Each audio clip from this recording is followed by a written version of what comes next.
ये पवन सिंह तो उपेंद्र कुशवाहा के पीछे पड़ गए हैं। एक समय था कि जब पवन सिंह की वजह से उपेंद्र कुशवाहा लोकसभा चुनाव हार गए, राज्यसभा पहुंचे थे बेचारे। अब वहां भी पवन सिंह ने अपनी दावेदारी रख दी है और अब पवन सिंह की वजह से उपेंद्र कुशवाहा राज्यसभा भी नहीं जाएंगे। देखिए, उपेंद्र कुशवाहा की जो सीट है वो खाली करना पड़ेगा क्योंकि कार्यकाल अब समाप्त हो गया है। राज्यसभा का कार्यकाल इनका समाप्त हुआ है तो वो सीट खाली हो रही है। लेकिन अब सवाल यह है कि ये पवन सिंह पीछा नहीं छोड़ रहे हैं। पहले तो इन्होंने लोकसभा चुनाव हरा दिया, उनको तीसरे नंबर पर भेज दिया निर्दलीय होते हुए, और अब वही पवन सिंह राज्यसभा जा रहे हैं और वो भी उपेंद्र कुशवाहा के जगह पे। जहां पर उपेंद्र कुशवाहा गए थे, उपेंद्र कुशवाहा विवेक ठाकुर के जगह पर राज्यसभा सांसद बने थे, लोकसभा चुनाव हारे तो भारतीय जनता पार्टी ने कहा कि चलिए आपको राज्यसभा भेज देते हैं। विवेक ठाकुर सांसद बन गए नवादा से, तो उनकी सीट खाली हुई। 2 साल का कार्यकाल था और वो 2 साल का कार्यकाल इनको दे दिया गया, उपेंद्र कुशवाहा को, कि लीजिए आप चले जाइए।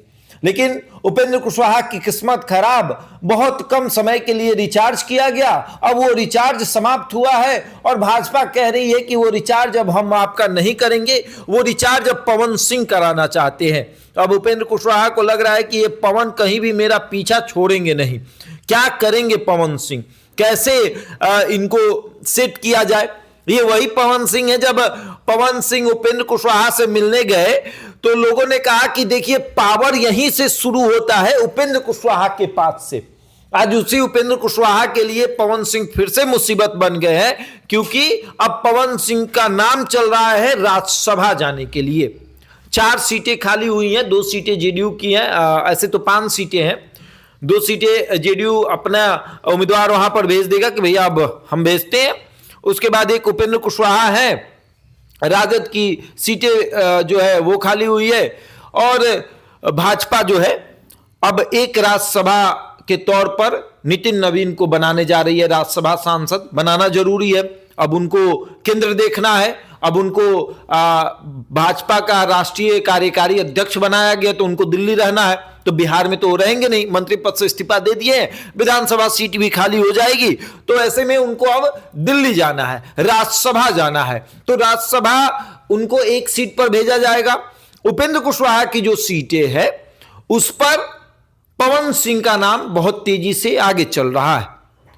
जेडीयू में तो क्लियर है कि जेडीयू में 2 जो सीटें खाली हुई हैं, जो लोग हैं वही लोग को फिर से रिपीट कर दिया जाएगा। लेकिन उपेंद्र कुशवाहा को लेकर ये मामला सामने आया है कि उपेंद्र कुशवाहा को राज्यसभा भारतीय जनता पार्टी नहीं भेजेगी। इसके पीछे का कारण यह है कि आपकी पत्नी विधायक बनी, लोकसभा आपने लड़ा, आप हार गए, आपको राज्यसभा भेज दिया गया। और याद करिए उस समय विनोद तावड़े का वो पोस्ट, जब इन्होंने कहा था कि इनको एक लोकसभा और एक एमएलसी का सीट जो है वो कहा गया था, तो एमएलसी अब तो इनके बेटे बन रहे हैं, और लोकसभा ये हारे तो इनको राज्यसभा भेजा गया था।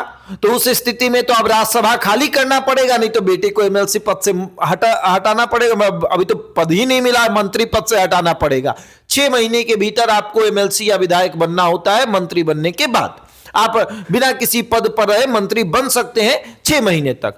तो 6 महीने के भीतर अगर आप एमएलसी नहीं बनते हैं, विधायक नहीं बनते हैं, तो आपको मंत्री पद खाली करना पड़ेगा। अब इसको लेकर सवाल उठ रहा है कि भैया अब ये उपेंद्र कुशवाहा राज्यसभा जाएंगे या नहीं।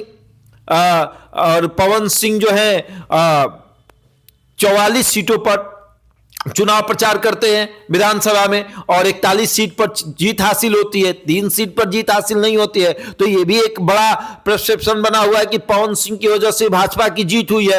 और उधर उस इलाके में कहा जाए तो आरके सिंह जो है, आरके सिंह ने साथ छोड़ दिया भाजपा का, तो पवन सिंह उस इलाके से आते हैं। तो ये भी एक प्लस पॉइंट बताया जा रहा है कि पवन सिंह एक मजबूत उम्मीदवार हो सकते हैं और एक मजबूत सिपाही भाजपा के लिए हो सकते हैं।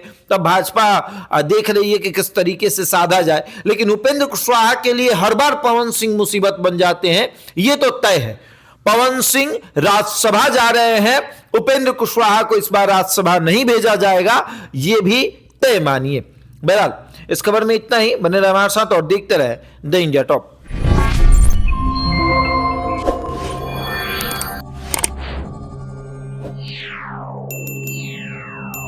Yeah.